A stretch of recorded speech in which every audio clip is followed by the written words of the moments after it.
Je suis Jérôme Ferriot, je suis notaire depuis une trentaine d'années sur Beaucaire, donc dans le département du Gard, dans ce beau triangle Nîmes-Arles-Avignon entre Alpi, Camargue et Luberon. J'ai une passion qui me tient à corps depuis des années, c'est le triathlon, qui est un enchaînement d'épreuves sportives, de natation, vélo, course à pied, plus particulièrement les longues distances Ironman que je pratique depuis quasiment 30 ans et j'en ai plus de 20 à mon actif. L'Ironman, c'est du triathlon longue distance, qui enchaîne non-stop 3,8 km de natation, 180 km de vélo, et on finit par un marathon de 42 km et des poussières. C'est mon tempérament où je suis assez actif et impatient, donc ça me tempère beaucoup et j'apprends, ça m'a appris à moduler, réguler mes émotions, mon rythme et à travers cette expérience de la compétition longue distance, je peux pratiquer ce métier d'endurance qui est notre profession. Un métier d'endurance, vous savez, quand on a à supporter la gestion d'un dossier d'une manière générale, on ouvre un dossier le lundi 1er juillet et un dossier de vente, on le clôturera 3 mois après. Un dossier de succession, on le clôturera entre 3 et 6 mois plus tard, voire s'il y a des difficultés entre des héritiers plusieurs années après. Donc on doit pouvoir être en capacité de gérer des dossiers sur le temps. Ce n'est pas une opération one shot. Le dossier est de plus en plus technique, y compris pour une simple vente immobilière aujourd'hui, il y a beaucoup plus de technicité. Donc il y a l'appréhension de tout cet environnement-là qui, pour ma part, m'est facilité par rapport à ces courses que je fais, le triathlon, l'endurance, quand on est dans l'eau, on doit anticiper sa course de vélo. Quand on est sur le vélo, on doit anticiper sa course à pied. On a entre chaque passage d'épreuve des transitions. On doit se changer pour passer de l'eau à la bicyclette, de la bicyclette à la course à pied. Il faut à nouveau changer, faire la transition.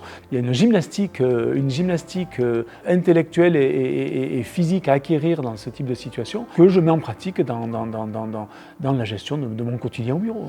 Quand je cours, je ne pense pas à mon métier. Donc, je suis dans ma course, je suis dans mon entraînement. Par contre, il y a une sensation assez particulière, c'est que on rentre sur soi, sur son corps, on est vraiment à l'écoute de soi dans ce type de situation. Et l'esprit se trouve libéré de tout ce qui est stress professionnel, questions professionnelles. Mais à un moment donné, vous avez quelquefois l'étincelle qui vous dit, ou l'esprit qui continue de travailler, qui va continuer de penser, ou d'être préoccupé par un souci professionnel, va venir vous envoyer un flash en disant « là, c'est ça qu'il faut faire ».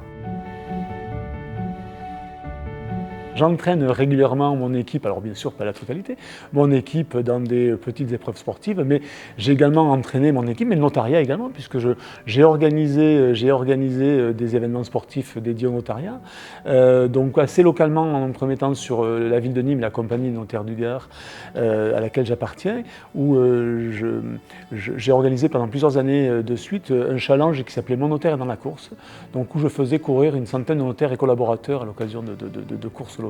Mais j'ai également organisé à 2 reprises dans ma région la Cyclonaute, qui était le champion de France cycliste des notaires, qui a rassemblé des notaires de toute la France. Et là, on se retrouvait entre environ 150 participants à chaque fois. Il y a des sportifs de haut niveau, de très haut niveau également dans le notariat. Donc on a une face cachée du notariat qui est effectivement importante de ce côté-là. Le Graal, c'est la qualification pour les championnats du monde qui se courent une fois par an à Hawaï, début octobre.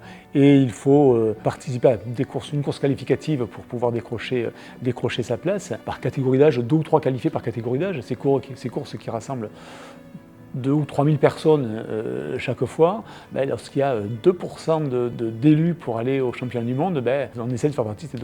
Moi j'étais qualifié en 2009 sur Hawaï, mais j'ai été grièvement accidenté par la suite, un accident de vélo, et qui a fait que je n'ai pas pu participer à l'épreuve et je ne suis jamais revenu au niveau que j'avais précédemment.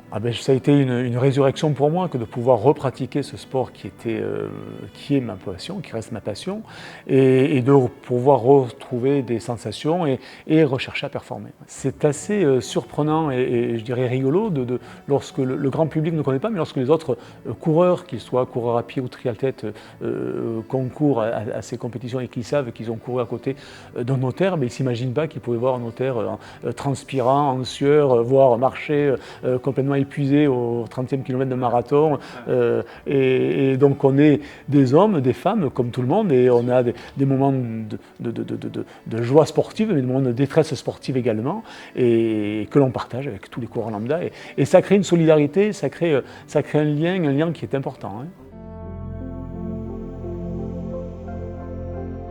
Et ça prend du temps, hein. C'est en période de préparation de compétition, c'est environ 15 heures d'entraînement par semaine. Hein. Le week-end bien entendu, mais alors après j'ai l'avantage d'être un petit dormeur, de récupérer facilement, donc je suis assez tôt le matin dans mes baskets et je peux nager assez tard le soir également en piscine. Tout est question d'organisation, en fait, d'être bien rythmé. Et puis, il faut savoir aussi ne pas s'entraîner lorsqu'on a bien sûr des impératifs professionnels, des urgences à traiter, ce qui est récurrent. Hein. Alors, dans une phase de préparation pré-compétition qui dure entre 4 et 6 mois, sur ces distances-là, il y a bien sûr la semaine type d'entraînement qui représente entre 14 et 20 heures de sport par semaine. Si en 6 mois je peux en faire 2 complètes, ça sera le bout du monde. Après, il faut savoir accepter. Le sport prend beaucoup de place dans la vie personnelle et professionnelle, donc c'est là où il faut effectivement, il faut pouvoir. Enfin, j'ai une épouse qui est extraordinaire pour ça, hein, qui a pu m'accompagner, mais surtout m'endurer et supporter tous ces moments passés. Mais bon, elle est sportive également, elle sait ce que c'est et elle le comprend. Elle le comprend.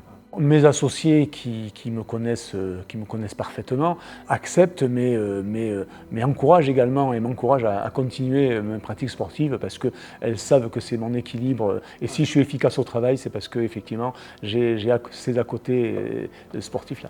Ce qui est important, c'est d'avoir une passion, d'important d'avoir un moteur qui, à côté de cette activité professionnelle, je me rappelle, qui est intense et qui nous demande beaucoup de temps, d'énergie et qui peut être source de préoccupations, de soucis, d'avoir un exutoire. Et je crois qu'on ne peut pas être un bon notaire si à côté on n'a pas une telle passion qui nous permet de nous évader.